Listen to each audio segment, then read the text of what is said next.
Assalamualaikum students. Hope you are all doing great. So as you know that कि हमने start किया हुआ है अपना 8th चैप्टर और लास्ट जो हमने मिड टर्म के बाद से स्टार्ट किया अपना ये हमारा सेकंड लेक्चर है और फर्स्ट लेक्चर बेसिकली हम क्लियर कर चुके हैं और उसमें हम बेलमेंट क्या होती है उसके बेसिक कॉन्सेप्ट्स को देख चुके हैं। बेसिकली बेलमेंट क्या होती है।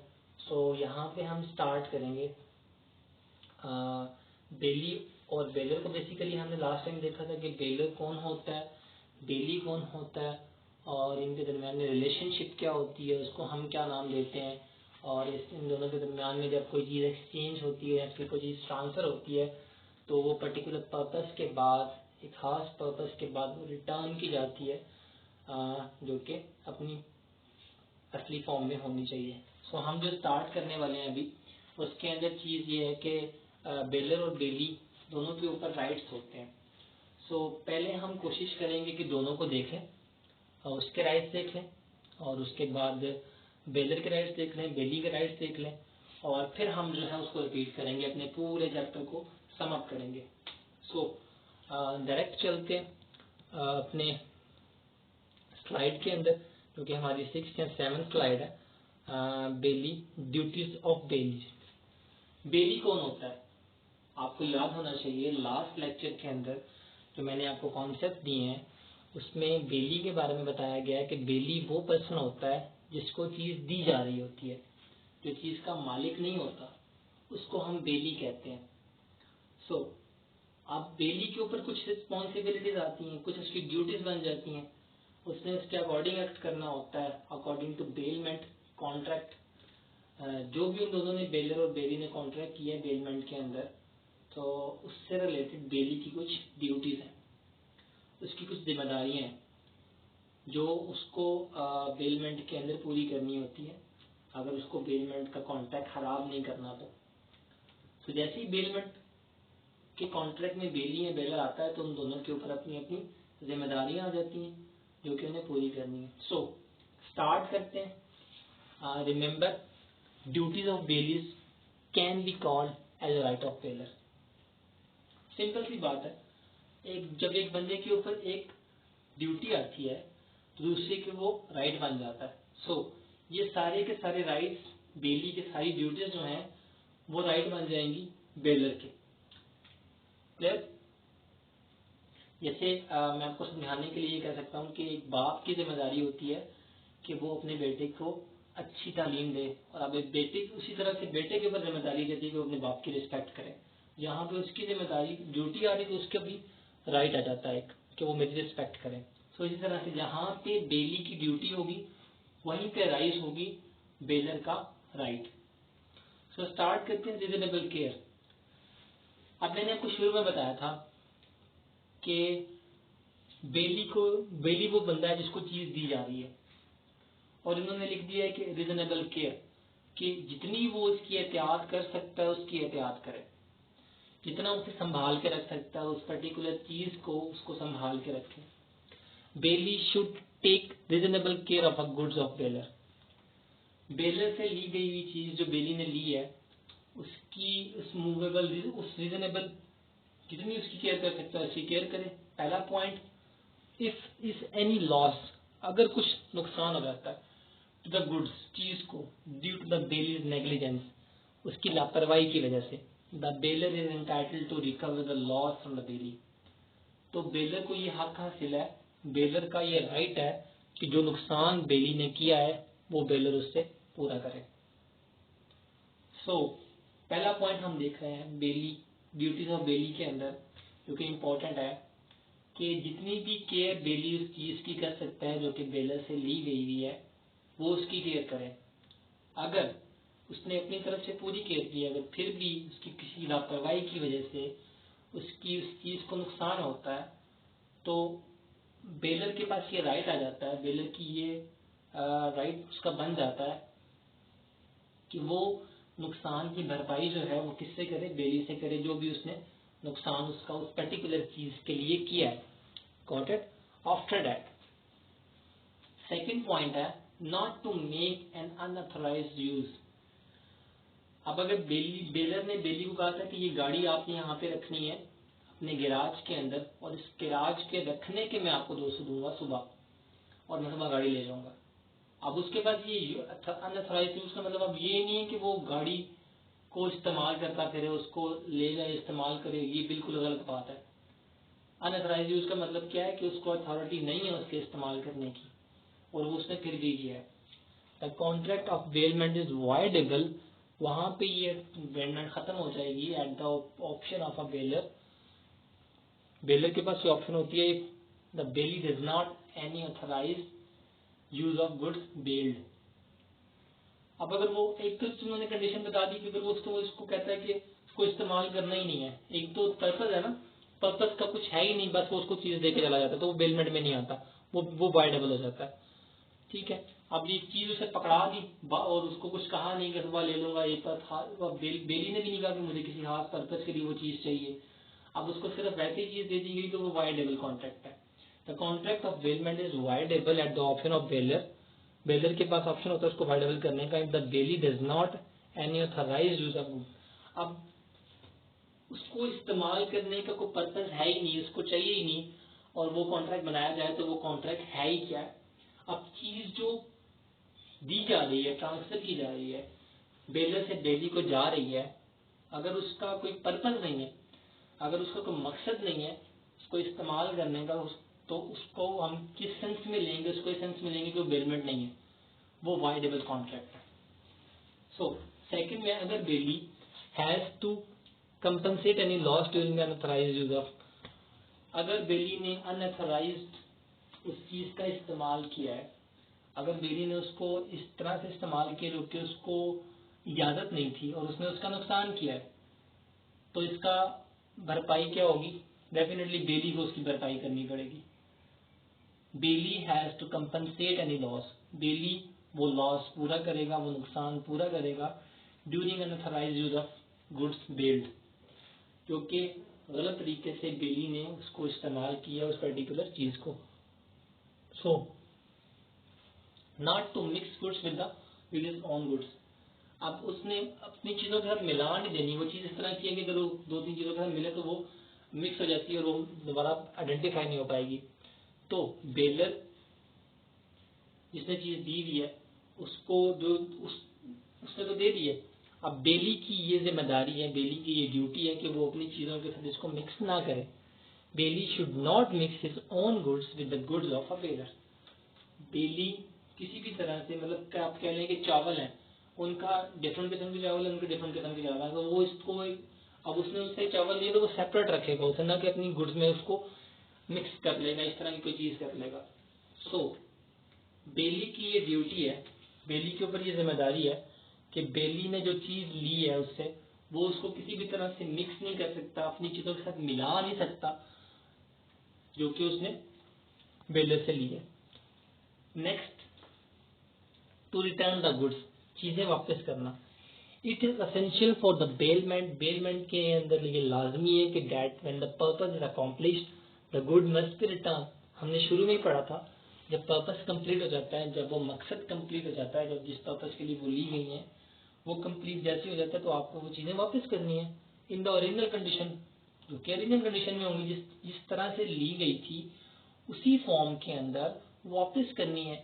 और इन चेंजेस फॉर्म ऑफ डिस्पोज, या फिर अगर चेंज थोड़ी बहुत हो रही है तो वो भी आपको रिटर्न करनी है, या फिर जिस तरह से बेलर ने कहा था उसको डिस्पोज ऑफ करना है। Last one is that if the bailee has an option of paying money, अगर हमने ये पहले ही पढ़ लिया है, अगर बेली कहता है कि मैं तुम्हें पैसे दे देता हूँ उस चीज के, वो जब वो जिस तरह से तुमने कहा था, वो मैं चाहता हूँ कि वो चीज मैं ले लूँ, तुम मेरे से पैसे ले लो, तो पैसे की जैसी बारी आएगी इस चीज के अंदर, रिटर्न नहीं हो रही। अब वो क्या कह रहा है, if the bailee has an option of paying money और the returning different property there is no bailment. हम ये पहले भी पढ़ चुके हैं, कब वो बेलमेंट से निकल जाती है वो कॉन्ट्रैक्ट, कब वो बेलमेंट नहीं रहता, जब आप उस चीज की पेमेंट के ऊपर आ जाते हो कि मैं इस चीज की पेमेंट कर देता हूँ, आप ये चीज मुझे दे दें, आप उसको वो चीज रिटर्न नहीं कर रहे, वो चीज उसको वापस नहीं दे रहे, इट मीन्स दैट कि वो बेलमेंट नहीं रही।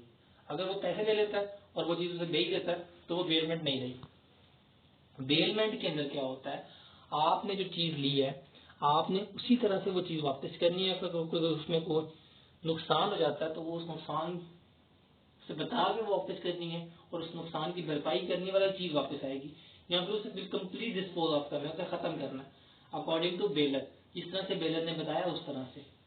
तो ये 2-3 चीज़ें जो है बेलमेंट के अंदर बहुत इंपॉर्टेंट है।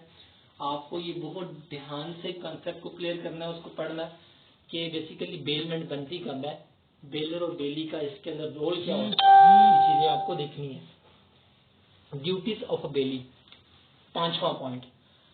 5th पॉइंट हम देख रहे हैं, to compensate loss after expiry of bailment. अब जब बेलमेंट खत्म होती है तो आपको लॉस कंपनसेट करना होता है, जो भी लॉस हुआ होता है वो आपको पूरा करना होता है according to section 161। If by the default of the bailee, अगर बेली ने कोई नुकसान किया है, कोई the goods are not return at the proper time, या फिर उसने 3 दिन में वापस करना था, उसने 3 दिन के अंदर वो चीज वापस नहीं किया, he is responsible to the bailor for any loss. तो बेली की जिम्मेदारी है कि जो भी उसने नुकसान पहुंचाया उस बेलर को, तो वो उस लॉस को पूरा करे। डिस्ट्रक्शन और retributions of the goods from that time। So suppose कर लें कि जो टेंट वाले होते हैं उनसे हमने जो है चेयर जो है वो ली थी पर्टिकुलर मैरिज के लिए, शादी के लिए, और वो हम 3 दिन के लिए लेके आते हैं और हम वो घर में 6 दिन रखते हैं। तो हो सकता है उसको कोई और ऑर्डर आया और उसने वहां पे देना हो, तो जो लॉस उसने बेयर किया है उस लॉस का वो कौन पे करेगा, वो बेली को पे करेगा। बेसिकली उनको बेसिकली 3 दिन का उन्होंने ली थी वो चीजें, और 3 दिन के बाद अगर वो रिटर्न नहीं करते एट टाइम, तो वो अगले 3 दिन का जो नुकसान उनका हुआ है बेलर का, वो बेली पूरा करेगा। तो return any increase or profit.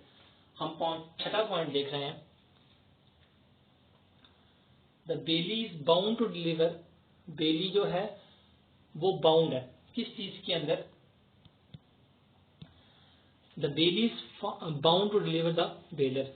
Definitely वो बाउंड है कि उसने वो चीज वापस करनी है, और अकॉर्डिंग टू हिज डायरेक्शन। और बेलर ने जो इंस्ट्रक्शन दी हैं, जो जैसे बताया है, उसी तरह से बेली ने उसको फॉलो करना है, वो बाउंड है। Any increase of profit which may have accrued from the goods bailed. ठीक है, अगर वो उसके ऊपर उसको प्रॉफिट मिल रहा है जिस तरह से भी है, तो वो उसके अकॉर्डिंग ही चलेंगे। सपोज कर लें कि वो सोना उसके पास रखवाता है, जिसमें आपको आसानी हो जाएगी समझने में, और सोने की आज की जो वैल्यू है ना वो 1 लाख है। तो हो सकता है कि कल जो है वो रिटर्न लेने आए 4 साल के बाद या 3 साल के बाद, उसकी वैल्यू 1.5 लाख हो गई है। तो ये प्रॉफिट जो है वो उसको नहीं जाएगा, बेसिकली ये प्रॉफिट जो है बेलर को जाएगा। उसी तरह से वो उसको वो चीज वापस करनी है, तो अगर वो महंगी है सस्ती है वो उसका है, आपने बिल्कुल एग्जैक्ट चीज उसे वापस कर देनी है अकॉर्डिंग टू टाइम पीरियड। अब हम देख रहे हैं बेलर कि बेलर की क्या क्या जिम्मेदारियां होती हैं। बेलर जब वो उस कॉन्ट्रैक्ट में होता है, बेली की तो हमने जिम्मेदारियां देख ली हैं, इसी तरह से अब हम बेलर की जिम्मेदारियां देखेंगे कि उसके ऊपर क्या क्या ड्यूटीज इम्पोज होती हैं जब वो बेलमेंट के अंदर होता है। रिमेम्बर, वही चीज वो दोबारा लिख रहे हैं, जहां पे बेलर की ड्यूटीज आएंगी वहीं पे बेली के राइट्स अराइज होंगे। Remember, duties of bailors are the rights of a bailee. Disclosure of defects, अगर आप किसी को कोई चीज दे रहे हैं, आपका और किसी और पर्सन के दरमियान बेलमेंट का एक कंसेप्ट बन रहा है, बेलमेंट का एक कॉन्ट्रैक्ट हो रहा है, तो आपने क्या करना है, आपने जब कोई चीज आप दे रहे हैं अगर उसे बेली को, अगर उसमें कोई पहले से डिफॉल्ट है, पहले से उसमें कोई मसला है, तो वो डिफेक्ट उसे बता दे। और अगर वो डिफेक्ट आप बाद में बताते हैं तो वो जिम्मेदारी आपकी है। अगर आप उसे गाड़ी दे रहे हैं तो आप उसे बता सकते हैं कि ये इसका ये वाला जो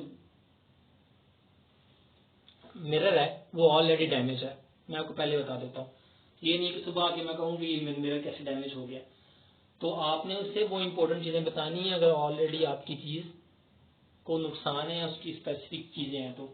if baler is aware of any defect, अगर मुझे ऑलरेडी बेलर को पता है उसकी गुड्स की डिफेक्ट के बारे में, he must disclose it to the बेली, तो उसकी जिम्मेदारी है, उसके ऊपर ये ड्यूटी है कि वो बेली को इसके बारे में बताए। If he does not make such disclosure, और अगर वो इस चीज को नहीं बताता, he is responsible for damage arising to the bailey directly such as default. अगर बेलर ने अपनी जिम्मेदारी पूरी नहीं की और उसने वो डिफेक्ट उस पर्टिकुलर प्रोडक्ट के अंदर या उस पर्टिकुलर गुड्स के अंदर उसे नहीं बताया, तो ये बेली की नहीं, बेसिकली बेलर के ऊपर नुकसान होगा कि ये उसने नुकसान पूरा करना है. सबसे पहली चीज डिस्क्लोजर ऑफ डिफेक्ट. अगर बेलर जो चीज बेली को दे रहा है तो उसकी जिम्मेदारी है कि जो चीज दी जा रही है उसके अंदर कोई भी डिफेक्ट है तो वो उसको बताए, उस डिफेक्ट को राइज करे, उस डिफेक्ट को एक्सप्लेन करे कि इस चीज के अंदर ये पर्टिकुलर प्रॉब्लम है. After that to repay necessary expenses. दूसरा क्या है, द बेलर शैल रीपे. जो बेलर जो है उसके लिए लाजमी to repay the bailee of necessary expenses incurred by him for a purpose of bailment. उन्होंने यहाँ पे एग्जाम्पल कोट किया, यहाँ से आपको समझ आ जाएगी कि अगर कोई उसने बेली जो है उसने आपकी उसके ऊपर कोई खर्चा कर लिया है, कोई उसके ऊपर आपने जो फीस है उसके ऊपर खर्चा किया, तो बेलर की जिम्मेदारी है कि वो उसको दे, वो उसको वो खर्चा पूरा करके दे. अब यहाँ पे वो एग्जाम्पल में लिख रहे हैं बाकिर डिलीवर्स अ हॉर्स. बाकिर जो है हॉर्स देता है शहजाद को सेफ कस्टडी, कि ये मेरा घोड़ा जो है कुछ दिन के लिए पास रख लो. For which Shahzad is to receive no remuneration. अब वो उससे कोई पैसे नहीं लेता उस टाइम के ऊपर कि ये रखने के लिए खाना भी खाएगा या फिर इसकी देखभाल भी है तो इसके ऊपर पैसे लगेंगे. Shahzad spend 2000 for feeding the horse.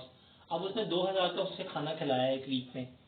Baqir is bound to पे दिस अमाउंट टू शहजाद. अब वो उसकी जिम्मेदारी है कि जब वो एक मंथ के बाद उसे लेने आता है या एक वीक के बाद लेने आता है तो जो भी उसके ऊपर एक्सपेंस हुआ है, जो भी बेली ने उस पर्टिकुलर आइटम के ऊपर एक्सपेंस किया है, तो बेलर की जिम्मेदारी है, उसकी ड्यूटी है कि क्या करे, वो एक्सपेंस उसको पूरा करे, वो एक्सपेंस उसको दे, वो खर्चा उसको पूरा करे. जो हम पॉइंट पढ़ रहे हैं वो क्या है, टू रीपे नेसेसरी एक्सपेंस. कोई भी ऐसा एक्सपेंस जो कि बेली ने बेलर की चीज के ऊपर किया है फॉर द टाइम बीइंग, वो उसको रिटर्न करना है, वो एक्सपेंस उसे देना है. Third point, indemnity for loss on early termination.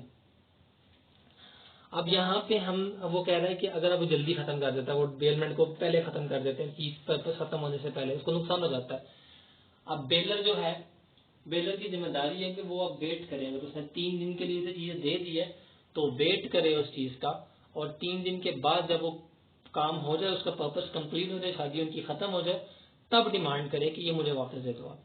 अगर वो बीच में आके शादी के ड्यूरेशन के अंदर आके कहता है कि ये मुझे जनरेटर मेरा वापस चाहिए, तो क्या होगा, जो भी बेली का नुकसान होगा वो बेलर देगा. तो अब यहाँ पे हम देखते हैं bailment can be terminated. A graduation's bailment can be terminated even before the expiry specific time. अब वो बाउंड है कि वो एक्सपायरी टाइम तक बेलर कुछ नहीं कर सकता. आज अकॉम्प्लिश ऑफ स्पेसिफिक पर्पस, वो मकसद कंप्लीट होने तक या एक स्पेसिफिक टाइम पीरियड तक, जब तक उसने उससे लिया हुआ है, वो बाउंड है कि बेलर उसको कुछ भी नहीं कर सकता. But if due to such untimely termination, अगर वो बिना बताए इसी तरह से उसको टर्मिनेट कर देता है, खत्म कर देता है, the loss cost the bailees exceed the benefits, तो डेफिनेटली बेली को नुकसान हो जाएगा. By him to goods, the bailor must identify the bailee for such loss. अगर उसने मैंने को बताया कि अगर उसने 3 दिन के बजाय दूसरे दिन ही आके कह दिया कि मुझे जनरेटर वापस चाहिए, मुझे वापस दे दो, और अभी उनकी शादी खत्म नहीं हुई है, तो इट मीन्स दैट कि बेली को नुकसान होगा, उसको कहीं से अरेंज करना पड़ेगा या जो भी है. तो बेलर की जिम्मेदारी है कि वो कहे कि ठीक है मैं तुम्हें अरेंज कर देता हूँ कहीं और से, पर लेकिन ये मुझे दे दो. तो वो मेरी जिम्मेदारी है, मैं तुम्हें अरेंज कर देता हूँ. तो वो हम इसमें क्या देख रहे हैं कि अगर इस तरह का कोई लॉस होता है तो वो कौन बियर करेगा, वो बेलर बियर करेगा on the behalf of belly. अगर बेली को और वो बेसिकली हो क्यों रहा है, क्योंकि बेलर जो है वो अपनी जिम्मेदारी से पीछे हट रहा है. बेसिकली उसकी जिम्मेदारी थी कि वो इसको नहीं करेगा, वो फॉर द टाइम बीइंग इसको वापस नहीं मांगेगा, पर लेकिन वो इसको अब वापस मांग रहा है, जो कि वो इसको इस टाइम बीइंग के अंदर वापस मांग रहा है, जो कि क्या चीज है, जो कि ये शो कर रहा है कि ये कॉन्ट्रैक्ट खत्म कर रहे हैं, कॉन्ट्रैक्ट को नुकसान पहुंचा रहा है और ये इसके लिए पे करेगा। अब उन्होंने नीचे एक एग्जाम्पल दिया है कि ए जो है वो जनरेटर लैंड करता है, वो एग्जाम्पल है basically.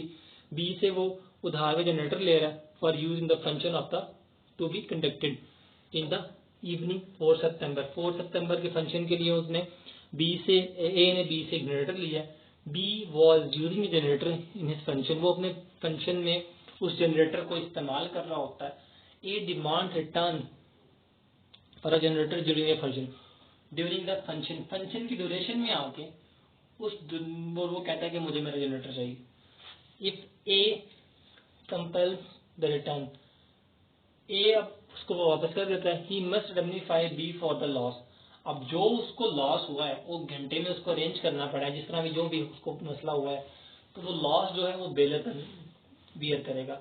Trouble and inconvenience suffered by A, so bailee जो है वो सारा लॉस, बेलर जो है वो बेली का सारा लॉस बर्दाश्त करेगा। अब ये हमारा सेकंड लास्ट पॉइंट है और इसके बाद लास्ट पॉइंट है, फोर्थ पॉइंट है बेसिकली ड्यूटी ऑफ बेलर्स के अंदर, to indemnify loss due to unauthorized bailment. यहाँ पे वो कह रहे हैं द बेलर इज रिस्पॉन्सिबल, जो लॉस उसने बताया नहीं है अनऑथराइज्ड बेलमेंट के अंदर, वो लॉस बेलर किस तरह से बियर करेगा। The bailor is responsible to the bailee for any loss, bailor उस नुकसान का जिम्मेदार होगा विच द बेली में sustain by reason that the bailor was not entitled to make the bailment. अगर बेलर ने वो रीजन नहीं बताई उसके अंदर, बेलर की जिम्मेदारी है कि वो सारी इंपॉर्टेंट चीजें उस पर्टिकुलर चीज से रिलेटेड क्लियर करे बेली को, और अगर वो क्लियर नहीं करता और पर्टिकुलर चीज होती है तो वो नुकसान बेलर क्लियर करेगा, बेली नहीं, बेलर की जिम्मेदारी है आपको। अब इसमें एग्जांपल देखते हैं ताकि आपको समझ आ जाए कि indemnify loss due to the unauthorised bailment क्या होता है। A hires the generator from B, A ने जनरेटर लिया बी से, the generator that B bails to A. अब सीन क्या है कि generator that B bails to A is stolen. अब ए ने बी से क्या लिया, जनरेटर लिया, पर लेकिन बी ने वो कहीं से चोरी किया हुआ था। B is not it's true, B जो है उसका मालिक ही नहीं है। अब ए ने बी से एक जनरेटर लिए जो कि बी जो है उस जनरेटर का मालिक ही नहीं है, उसने कहीं से ये चोरी कर रखा था। When A was using generator, जब ए उसको इस्तेमाल कर रहा होता है during a function, police interrupted the function, तो पुलिस आ जाती है उस फंक्शन के अंदर and B must compensate A for the loss. अब ए सिंपली कह देगा मैंने तो ये बी से लिया है, ये तो मेरा है ही नहीं है, मैंने तो बी से लेके इसको इस्तेमाल कर रहा हूँ, मैं तो उसको मालिक ही नहीं हूँ। तो पुलिस जो है बी को पकड़ेगी और बी से जो भी लॉस होगा ए का वो उससे कंप्लीट करेगी, उसको क्लियर करेगी। मतलब कि जो बेलर है जिसने चोरी कर रखी थी, बेलर जिसने बताया नहीं है, अब वो बेली के जो भी नुकसान हुआ है उसके अकॉर्डिंग वो उसे पूरा करेगी। इसे कहते हैं टू इंडेमनिफाई लॉस्ट, मतलब अनऑथराइज, बताया नहीं है कि मैं इसका अथॉरिटी मेरे पास है ही नहीं है, मैं इसका मालिक ही नहीं हूँ। सो जो वो चीज कर रहा है, जो चीज उसने परफॉर्म की हुई है उसकी जिम्मेदारी वो नहीं दे रहा, और शुरू में उसने नहीं बताया कि ये बेसिकली चीज की पोजेशन मेरी नहीं है, मैं मलकियत नहीं है, ये चोरी की है या किस तरह से। तो इस तरह का अगर लॉस होता है तो वो बेलर के ऊपर जाएगा, बेली के ऊपर नहीं जाएगा। Last one is that to pay remuneration. हम पहले भी पढ़ चुके हैं, एक्सपेंसेस पे करने होते हैं बेलर ने, और यहाँ पे अब बेली ने उसको पे करना, रिम्यूनरेशन देनी है। When bailee is accordance to the contract bailment render. अब वो कह रहे हैं जब बेली कॉन्ट्रैक्ट के अकॉर्डिंग बेलमेंट की सर्विसेज को काम कर रहा होता है, involving the exercise of labour और skill respect of goods bailed. अब वो इस कॉन्ट्रैक्ट के अंदर बेलर से कुछ बंदे रहता है, उनको काम पे लगाता है, उनसे काम करवाता है। He has right to get remuneration, तो बेलर की जिम्मेदारी है कि वो बेली को उनके पैसे दे। अब बेलर बेली को कहता है कि मेरे लिए कुछ बंदे हायर करो, उनको काम करवाओ उनसे, और वो काम करवाने के बाद बेलर की जिम्मेदारी है कि वो उन्हें पे करे। In the absence of contract to the contrary. अब इसकी एग्जाम्पल देखें ताकि आपको बात समझ आ जाए। The delivery a piece of cloth of stitching to the tailor. A जो है वो डिलीवर कर रहा है, A delivers a piece of cloth. A जो है अपना कपड़ा देता है स्टिचिंग करने के लिए टेलर को। ए हैज टू पे, डेफिनेटली सिंपल सा कॉन्सेप्ट है कि ए ने अब पहले पैसे देने जो उसने काम करवाया है और उसके बाद उसको चीज वापस मिलेगी। तो इसको रिम्यूनरेशन कहते हैं, मतलब जो उसने उसके ऊपर काम किया, जो उसने उसके ऊपर मेहनत की है, उस मेहनत के उसको पैसे देगा। एक तो होता है एक्सपेंस, ये एक्सपेंस नहीं हुआ, ये उसकी रिम्यूनरेशन का मतलब होता है कि जो सर्विसेज उसने उसके ऊपर दी हैं, जो उसने उसकी चीज के ऊपर सर्विसेज प्रोवाइड की हैं, उसके वो उसे पैसे प्रोवाइड करेगा, इसको रिम्यूनरेशन कहते हैं। और जो हमने पीछे एक्सपेंस पढ़ा था खर्चा, खर्चे का मतलब है जो हॉर्स के लिए हमने एग्जांपल लिखी थी कि उसने उसकी चीज के ऊपर जो खर्चा किया वो खर्चा उसे देगा। यहाँ पे उसकी सर्विसेज के उसको पे करेगा और वहां पे उसके जो उसने एक्सपेंस किए, जो उसने खर्चा किए, उसके उसको बेसिकली पे किए जाएंगे। सो हमने बेसिकली ये कॉन्सेप्ट क्लियर कर लिए सारे बेलमेंट से रिलेटेड, पूरा चैप्टर हमारा हो गया। होप सो कि आपको ये समझ आ गया होगा। इतना मुश्किल चैप्टर नहीं है, बिल्कुल आसान सा चैप्टर है।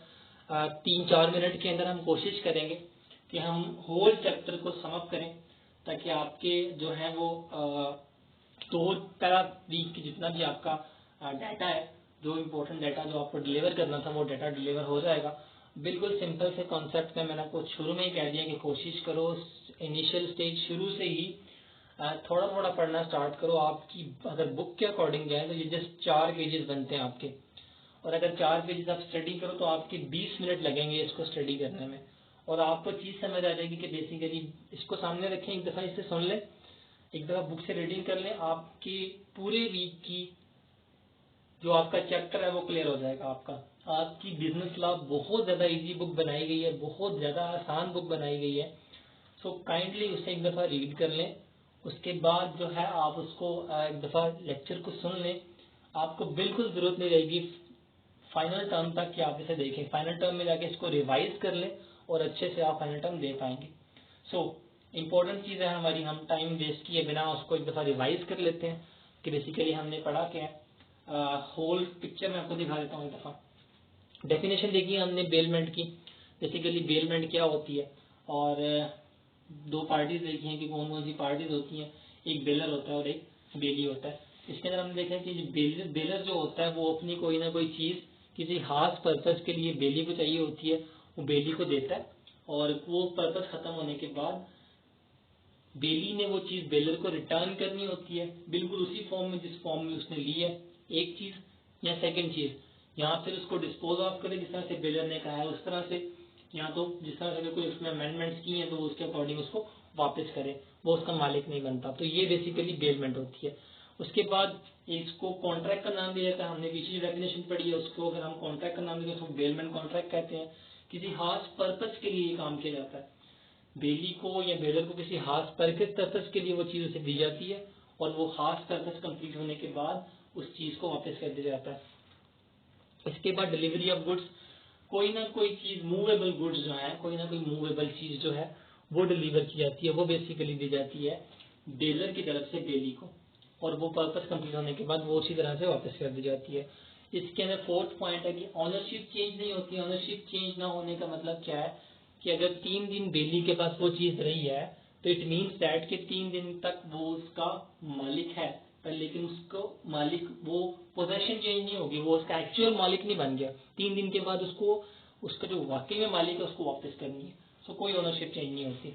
लास्ट इसका इंसेंशियल था कि return to the same goods, वही चीज बिल्कुल वैसे ही या तो वापस करनी है एक चीज, या उसको जिस तरह से बेलर ने बताया उसको डिस्पोज ऑफ कर दो, उसे खत्म करना है, या फिर अगर थोड़ी बहुत चेंजेस किए तो उसके अकॉर्डिंग चीज वापस ही करनी है।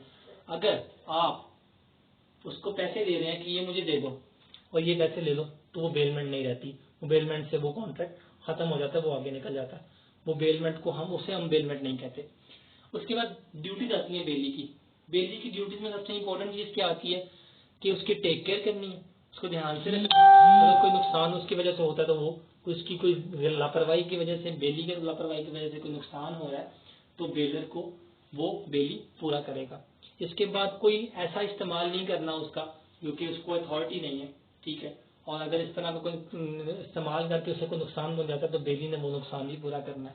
इसके बाद थर्ड पॉइंट है कि बिल्कुल भी बेलर की चीज़ें बेली ने अपनी चीज़ों के अंदर मिक्स नहीं करनी, इस चीज़ का ध्यान रखना है। तो रिटर्न द गुड्स, और चीज़ें बिल्कुल वैसी वापस करनी जिस तरह से ली गई थी अपने पर्पस को कंप्लीट करने के बाद।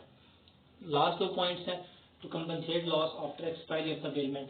अगर कोई लॉस होता है तो सेक्शन 161 के अकॉर्डिंग वो लॉस बेली ने बेलमेंट का कवर करना, जो कि बेली के ऊपर आता है।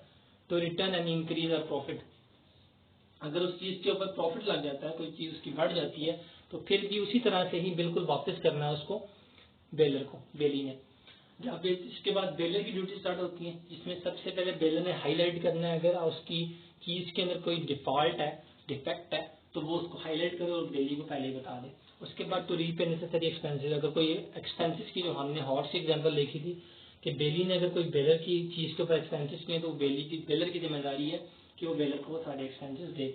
Indemnity for loss any early termination, अगर बेलर जो है जल्दी कॉन्ट्रैक्ट को खत्म करता है और बेली को कोई नुकसान होता है इसकी वजह से, तो वो बेली उसे पूरा करेगा टाइम से पहले अगर वो खत्म कर देगा।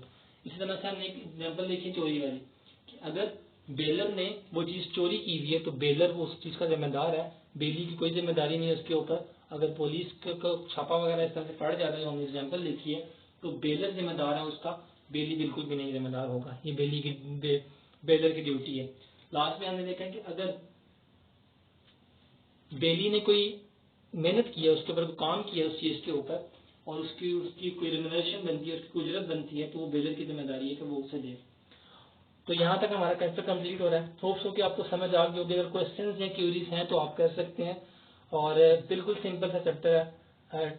आपके लिए गाइडलाइंस वही है सिंपल सी कि एक दफ़ा रीड कर लें, और रीड करने के साथ साथ जो है एक दफ़ा इसे लेक्चर को सुन लें, आपके लिए बहुत आसान हो जाएगा। ओके स्टूडेंट्स, होप सो कि नेक्स्ट लेक्चर में आपको मिलते हैं इंशाल्लाह, और स्टार्ट करते हैं इंशाल्लाह नेक्स्ट अपना चैप्टर। ओके स्टूडेंट्स, अल्लाह हाफ़िज़।